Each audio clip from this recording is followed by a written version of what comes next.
Mas, dizia eu, sobre essa questão da responsabilidade do advogado,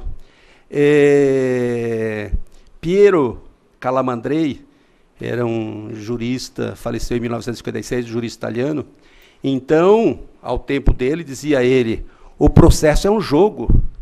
E naquele tempo não se buscava saber de comportamento, de dever de lealdade e essas coisas que modernamente hoje se exige do advogado. Então, nessa definição de que o processo é um jogo, o que valia era a astúcia, a esperteza, a artimanha utilizada pela parte e pelos advogados na busca de seu intento. Como falei presentemente, existe um rigor bastante acentuado, o que é normal na sociedade nos dias de hoje, porque todos nós temos responsabilidades por atos e omissões que praticamos, independentemente de qual é a nossa atividade. O advogado, especificamente, dado essa importância que ele tem, uma importância constitucional, prevista no artigo 133 da Constituição, que diz: o advogado é indispensável à administração da justiça. Então, se assim é, indispensável o advogado, em contrapartida, o advogado deve se submeter a procedimentos, e eles estão previstos nas ordenações diversas, notadamente no Código de Processo Civil, no artigo 14. O artigo 14 diz especificamente os deveres do advogado, o dever dele sempre se utilizar da verdade para expor os fatos, de ele não agir de má fé, dele proceder com lealdade, não buscar pretensões que não têm amparo na legislação. E também, nos seus questionamentos, nas suas posições recursais ou de defesa, não pode pretender protelar o andamento normal de um processo. Diz também, na Lei 8.906, de 1994, o artigo 6º, essa lei ela é o Estatuto da Advocacia e da Ordem do Advogado do Brasil. Nesse artigo 6º, prevê, literalmente, que não existe hierarquia entre o advogado, o magistrado e o Ministério Público. Lógico, devem ser tratados essas indicadas atuantes, as pessoas indicadas atuantes no processo, deve se tratar com urbanidade, com respeito, com consideração. Mas não existe hierarquia, não existe subordinação de qualquer deles entre o advogado, o magistrado e o Ministério Público. No Estatuto da OAB, no artigo 32, essa Lei 8.906 de 94, Estatuto da OAB, diz que o advogado responde por atos que venha ele praticar por dolo ou culpa. Mas também prevê, na sua parte final, que essa culpa do advogado, ou essa busca de satisfação, de ressarcimento, deve ser feito através de procedimento próprio. Quer dizer, tem que existir uma ação na busca desse direito. A responsabilidade do advogado, ela é dividida, ou a responsabilidade pode ser dita assim, que ela é contratual ou extracontratual. Aí se pergunta, a responsabilidade do advogado é contratual ou extracontratual? Eminentemente, a responsabilidade do advogado é contratual. Silvio Venosa mesmo coloca que se a atuação do advogado sempre vai depender da outorga de um mandato, Esse mandato é uma das formas, uma das espécies de contrato. Então, a responsabilidade do advogado é contratual.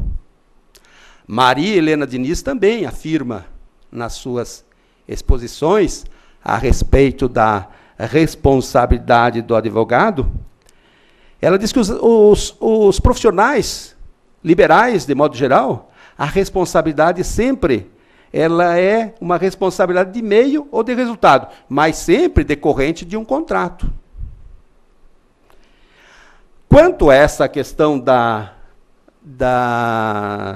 obrigação de meio ou de resultado, é importante a distinção entre essas duas figuras. Porque a obrigação de meio diz respeito que o advogado intermedia os interesses do seu cliente de uma forma em que ele não pode prometer o resultado, mas tem obrigação de encetar os meios necessários, encetar o seu trabalho profissional sem falha para buscar o direito do seu cliente. Então, isso é uma obrigação de meio. Como é no caso também da atuação do médico. O médico, na sua atuação, ele tem essa obrigação de meio que fala, meio. Diferentemente da obrigação de resultado, apesar que o advogado também pode ter obrigação de resultado. Por exemplo, quando ele é contratado para elaborar um documento, acompanhar uma escritura, ou elaborar um contrato, uma constituição de empresa, um contrato de promessa de venda e compra, etc., esse é um contrato de resultado. O cliente tem o direito de receber o resultado pelo qual ele contratou o advogado. Então, essa diferença entre essa obrigação de meio de resultado é importante definir. O advogado, de modo geral, então, como dito, pela posição de doutrinadores, é uma obrigação eminentemente de meio. Para que seja apurada a responsabilidade do advogado,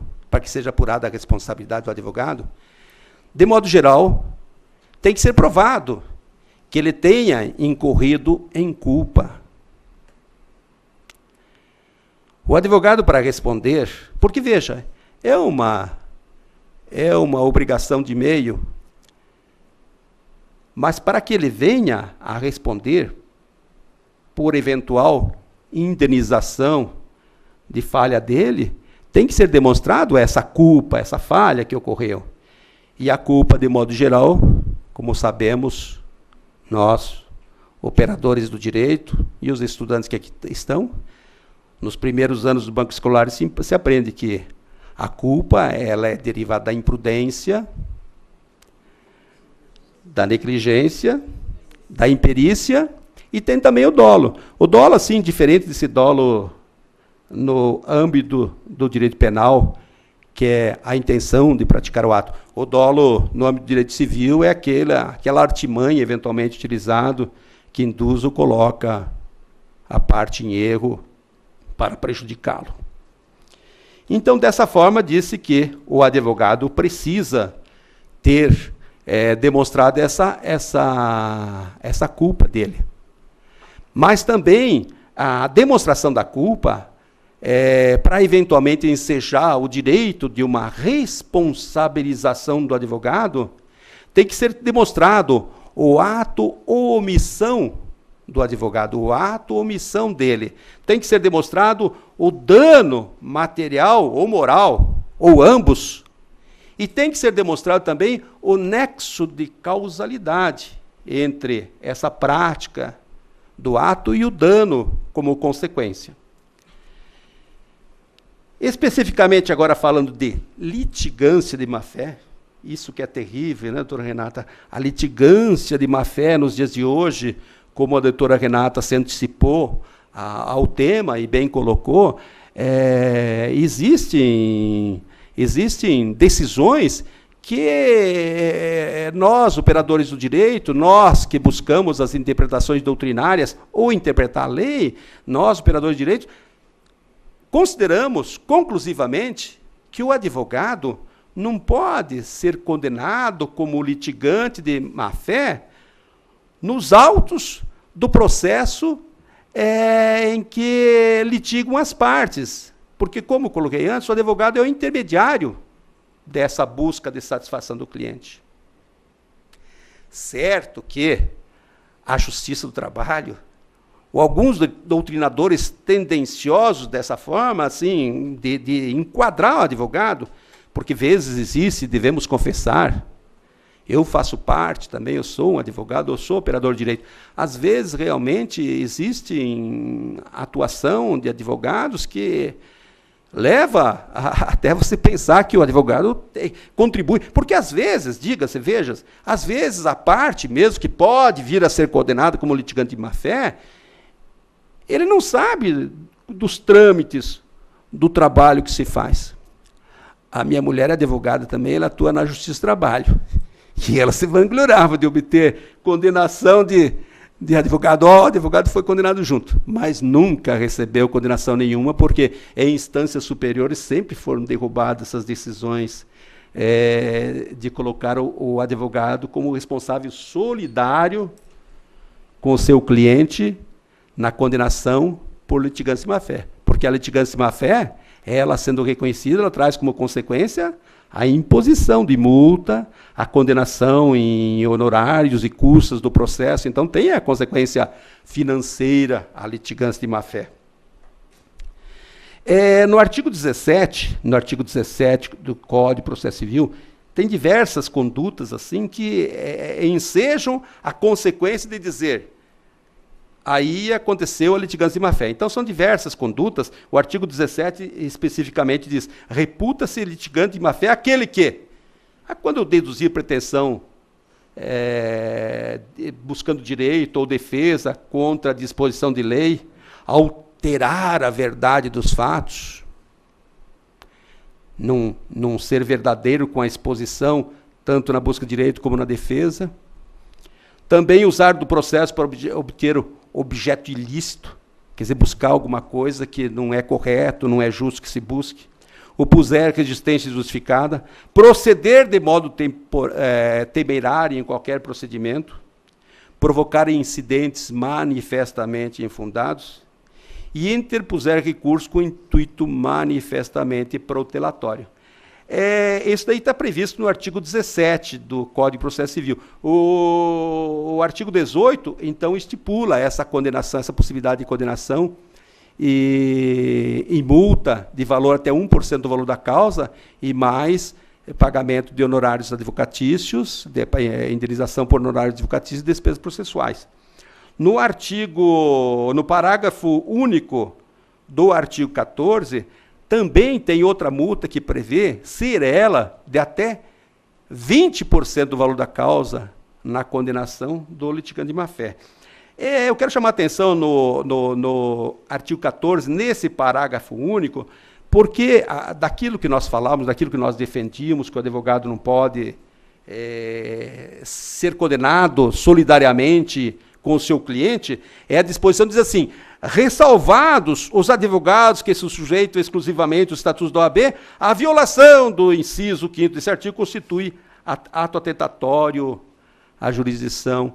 E aí tem a possibilidade de condenação em 20%. Mas veja, foi feita a ressalva, o advogado não participa desta possibilidade de condenação, apesar de que existem condenações nesse sentido. Como eu falei antes, na Justiça Especializada do Trabalho é que mais se vê essas espécies de condenação de litigância de má-fé, colocando o advogado como responsável solidário junto com o seu cliente. No direito italiano, no Código de Processo Civil italiano, existem disposições, especificamente no artigo 88, 92 e 96, que imputa dever de lealdade e probidade. E, além disso, nessas disposições também condena tanto a parte como o advogado por litigância de má-fé. Então, existe, assim, comparando o direito, no direito italiano tem essa possibilidade, mas no direito brasileiro, especificamente, apesar de que doutrinadores sustentam a possibilidade que venha o advogado a ser condenado em litigância de má-fé de forma solidária com seu cliente, assim não é. Mas eu quero fazer um destaque aqui, numa decisão recente, agora no dia 17 de dezembro de 2013, a OAB, assistindo advogados, aqui da OAB de São Paulo, assistindo advogados, ela ingressou num processo. Esse processo era o seguinte, rapidamente contando a história, tratava-se de uma ação de manutenção de posse. Os autores obtiveram sucesso liminarmente, então eles foram mantidos na posse daqueles imóveis, sob a alegação diversa que seja, e foram mantidos na posse, através de uma decisão liminar do juízo singular, do juiz de primeiro grau. A ré, no caso que era um espólio, a ré entrou com agravo junto ao Tribunal de Justiça de São Paulo e conseguiu revogar essa liminar concedida. Foi revogada. Posteriormente, o juiz deu a sentença de improcedência. Desculpe. Então, a ação foi julgada improcedente. E nesse julgamento de improcedência dos pedidos formulados, ele condenou, por litigância de má-fé, 20%. De um valor, que era o valor até que ele colocou da condenação. Condenou em 20% o autor e o advogado, de forma solidária. Aí, esses advogados, nossos colegas, ingressaram com recurso de apelação para o Tribunal de Justiça de São Paulo. Esse recurso foi para a 12ª Câmara de Direito Privado, aqui no Tribunal de Justiça, e lá, por unanimidade, o tribunal entendeu que era certa aquela condenação como litigante de má-fé, não só para a parte, mas também para o advogado, contrariando até, como eu coloquei até agora, disposição da nossa norma jurídica vigente. Nesse recurso de apelação, posteriormente, os advogados, porque teve 2 recursos. Um recurso foi feito especificamente em nome das partes, e outro recurso feito em nome do advogado. Então, no recurso da parte, o tribunal confirmou aquela condenação como litigante de má-fé, o autor que entrou com aquela ação que foi julgada improcedente. E ao advogado sequer conheceu do recurso, diz, não, vocês nem têm que estar aqui discutindo, quer dizer, que ele foi condenado, mas não podia nem estar lá discutindo. E como eles ingressaram, os advogados, dado a esse acórdão, dado esse acordo que confirmava a sentença de primeira instância, eles ingressaram com embargos de declaração.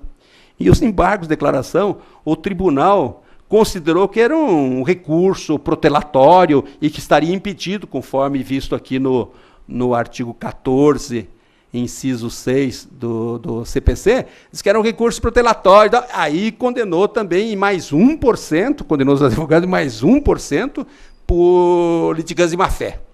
Pois bem, nesse momento, os colegas advogados prepararam o recurso especial para que a questão fosse levada para Brasília, para o Superior Tribunal de Justiça. Aí entrou a OAB como assistente nesse recurso, entrou a OAB como assistente. E aí que teve esse julgamento que eu estou me referindo, e foi agora no dia 17 de dezembro de 2013, e, por unanimidade, o Superior Tribunal de Justiça, na 4ª turma do Superior Tribunal de Justiça, por unanimidade, ele acolheu as ações de recurso, tanto do advogado como da OAB, mais a OAB que estava militando esse caso. E esse recurso, então, é um recurso especial de número 1.331.660, 1.331.660, que é da 4ª turma do Superior Tribunal de Justiça. Então, foi derrubado. Então, veja, está pacificado o entendimento daquilo que nós falamos, o advogado não pode, junto com o seu cliente, ser condenado no processo, porque, como eu disse também, para a apuração da culpa do advogado, necessita um procedimento em que se indica, tenha ele incorrido em alguma daquelas figuras que tipifica a culpa.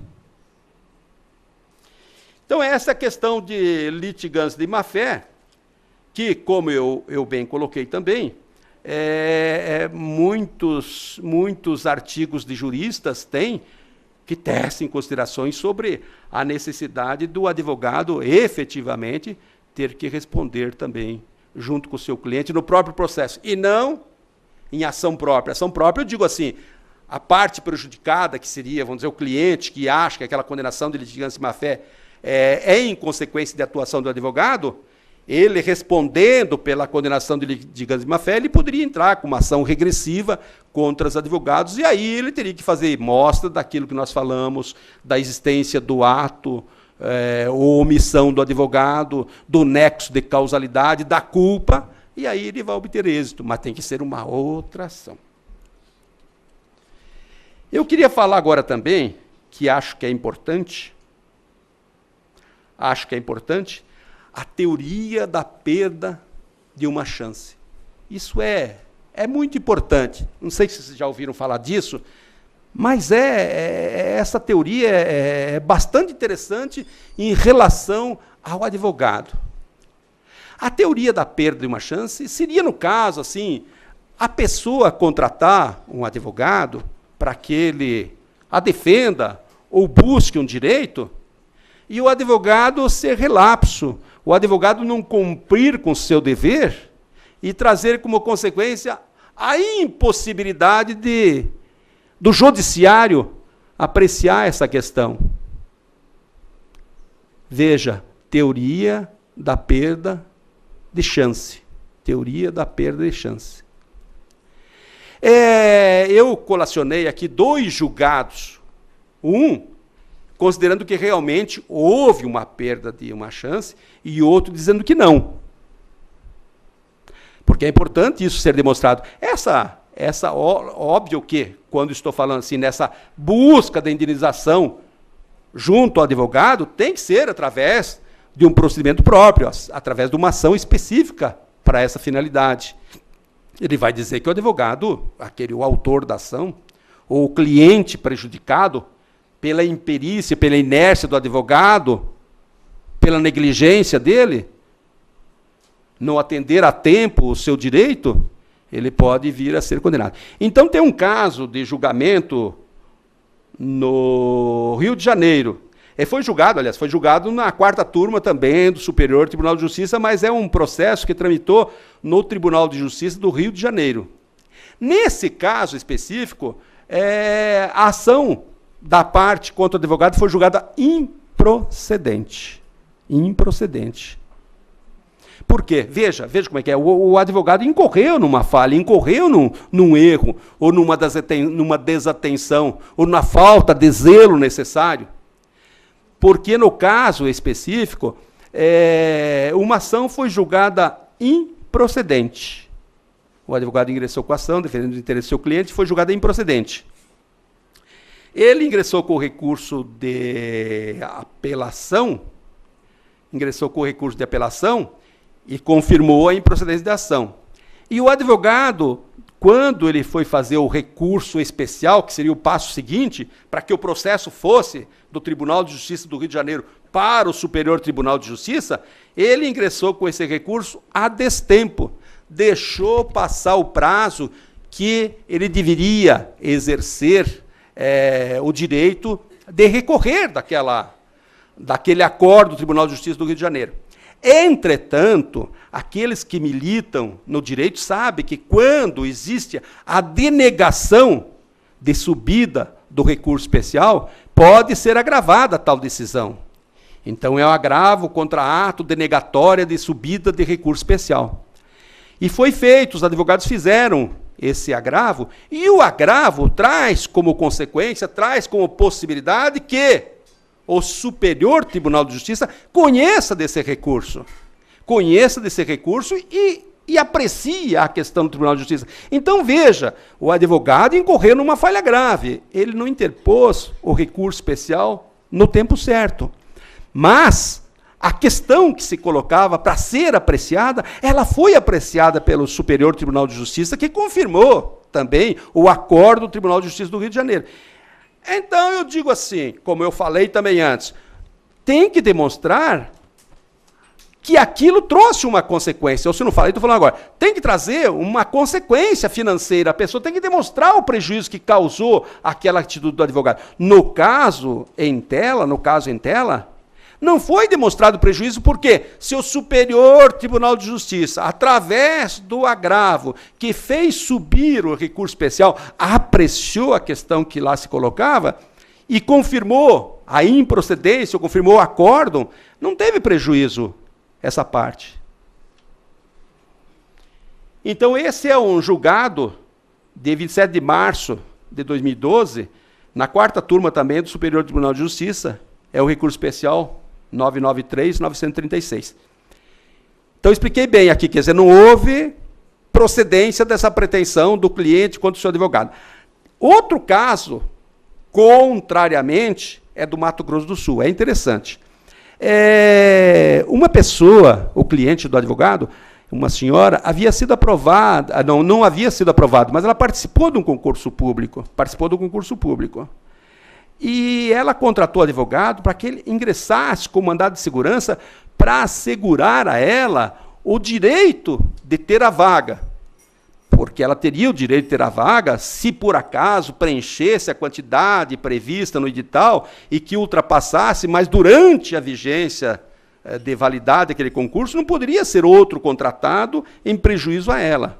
Muito bem, ela contratou o advogado para que ele ingressasse com esse mandado de segurança, para assegurar para ela a possibilidade dela ter o direito de ser contratada através desse concurso que ela prestou.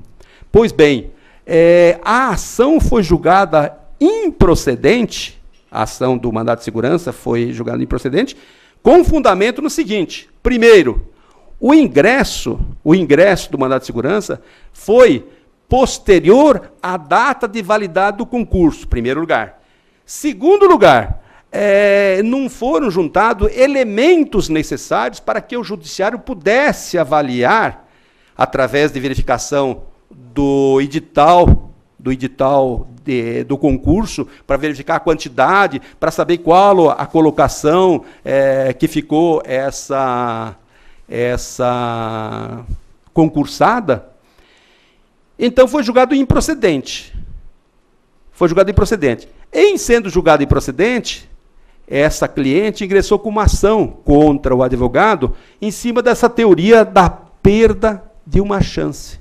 Ela perdeu a chance de ser apreciado pelo tribunal a questão dela. E teve um ganho de causa. Por quê? Porque o advogado não agiu corretamente. Incorreu em erro, primeiro, ao não propor a ação dentro do prazo legal que seria. Segundo, ao não juntar as provas necessárias que se faziam para que ela pudesse ter uma apreciação do judiciário. Não juntou edital, não juntou... Ela até já exercia, era um concurso para professora, ela já exercia o cargo de professora, só que ela estava fazendo o concurso para ser contratada efetivamente.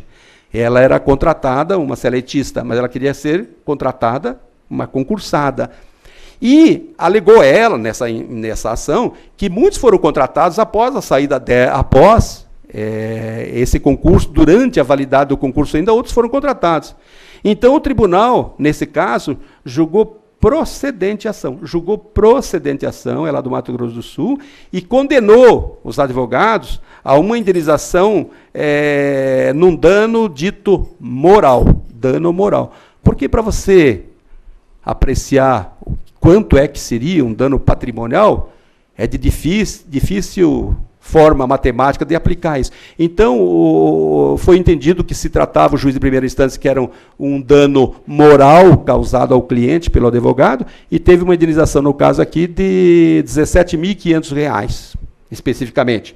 Esse é um recurso especial que foi apreciado no Superior Tribunal de Justiça, também, como eu disse, na 4ª Câmara, e o número dele é recurso especial 1.321.606. Você vê como é a diferença de um caso com o outro, né? Provou o dano, o advogado... Os dois teve erro do advogado, mas no primeiro caso, como eu demonstrei, não teve prejuízo porque foi apreciada a questão. Nesse segundo caso, ela poderia, provavelmente... Então, ela perdeu a chance. Não é que efetivamente, de certeza, ela teria o ganho de causa. Mas ela tinha os elementos necessários para ter uma apreciação do judiciário e provavelmente, eventualmente, seria dado ganho de causa para ela. Então, aí é possível dizer que houve um dano ao cliente, esse trabalho do advogado. E aí foram condenados eles, já tem trânsito de julgado, foram condenados a indenizar por danos morais.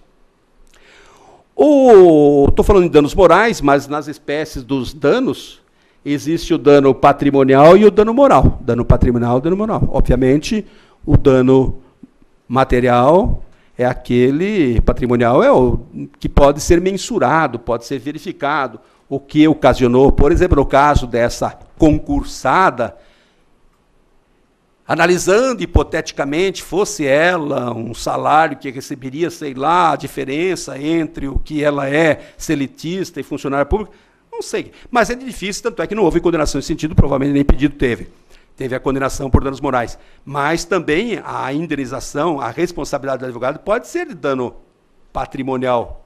Por exemplo,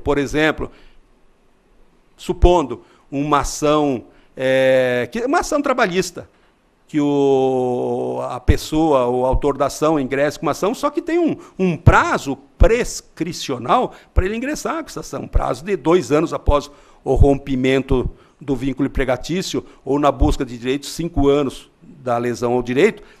Se o advogado contratar não o fizer nesse tempo necessário, ele vai trazer uma consequência, tem que ser mensurado, então tem uma consequência patrimonial. Às vezes também a consequência pode ser a indenização de dano patrimonial, como dano moral também. Dano moral e dano patrimonial. Desculpe.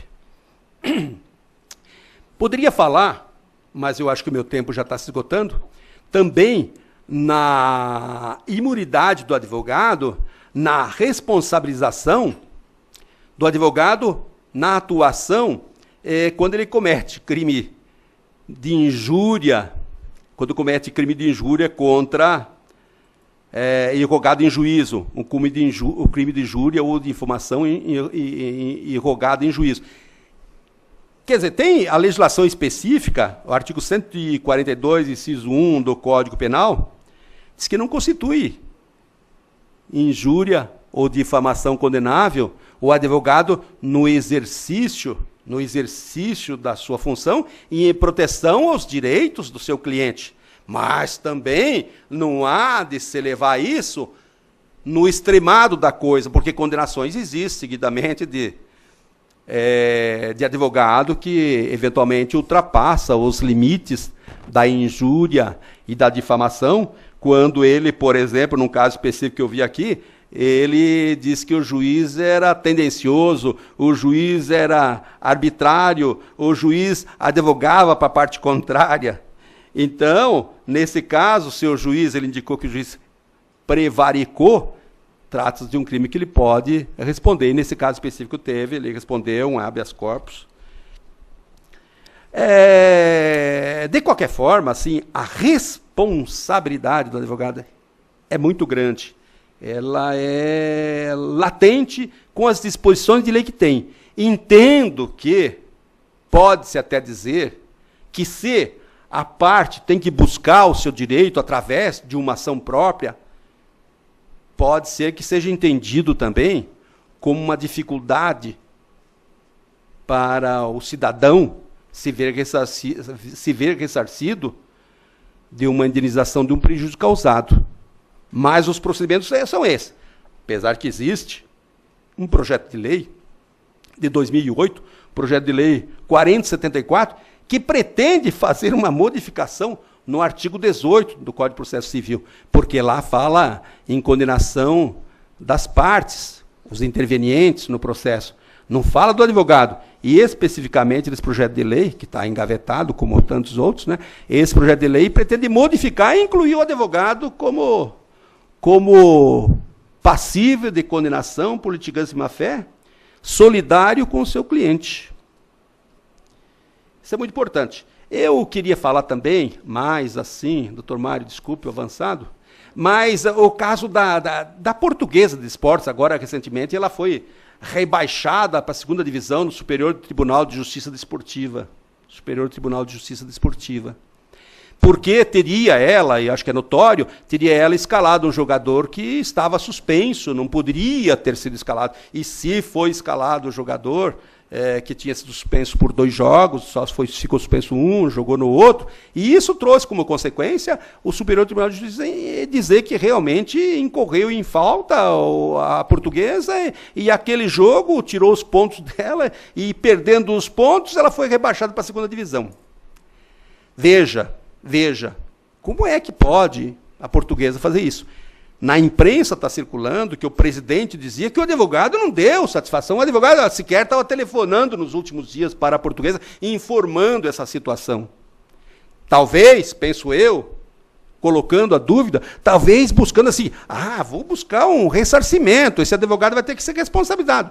E, eventualmente, poderia, se provar que o ato ou omissão dele tem um nexo de causalidade de ter provocado aquilo. Porque será que ele tomou conhecimento, né? Mas é uma questão hipotética essa, mas de qualquer forma, eu sei que o presidente da Portuguesa estava comentando de que o advogado não teria feito contato com ele. Só que apareceu, foi divulgado na imprensa, até na revista Veja da semana, tá? Consta, o advogado demonstrou, através do extrato do seu telefone, demonstrou que no dia do julgamento ligou por 2 vezes ao diretor jurídico da Portuguesa, 2 vezes. 2 vezes. E uma das vezes ele teria ligado que foi após o julgamento. Não sei se ele informou da gravidade ou se ele teria poderes de receber essa intimação, de dizer, tá bom, estou ciente que não pode jogar. Mas é uma questão que dá para pensar. Eu quero finalizar agora, doutor Mário, e eu quero falar sobre o Código de Ética e Disciplina. Porque eu bem vejo que a atuação do advogado realmente ela tem um destaque extraordinário na sociedade. Entre os organismos, entre os órgãos que se confia, o cidadão confia, está a ordem dos advogados, porque a OAB, seguidamente sai a campo na luta de direitos, na busca de direitos, demonstra, procurando o direito do cidadão de forma geral. Então, ela tem um bom conceito. Mas também é certo que, às vezes, nós, como advogado, não agimos com o rigor que se faz necessário. O Código de Ética e Disciplina da OAB estipula ser o advogado indispensável à administração da justiça, no artigo 2º do Código de Ética e Disciplina.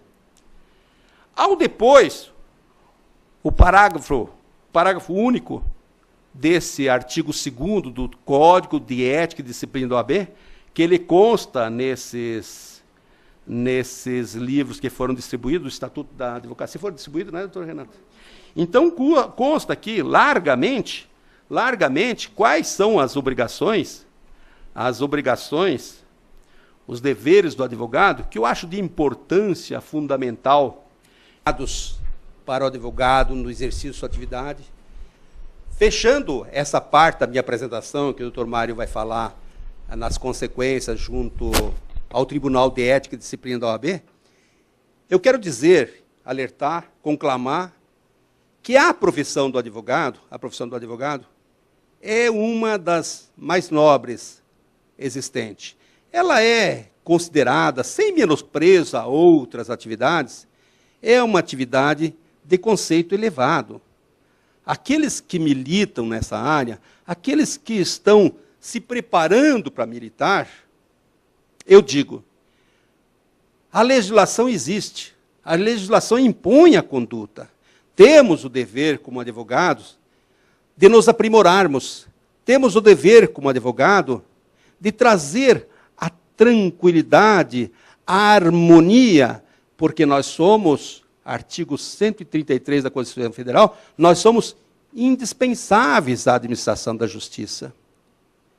Silvio Venosa diz, o advogado é o primeiro juiz da causa. Então devemos agir dessa forma correta, dessa forma que seja suficiente para que a sociedade se imponha numa admiração cada vez mais para o advogado.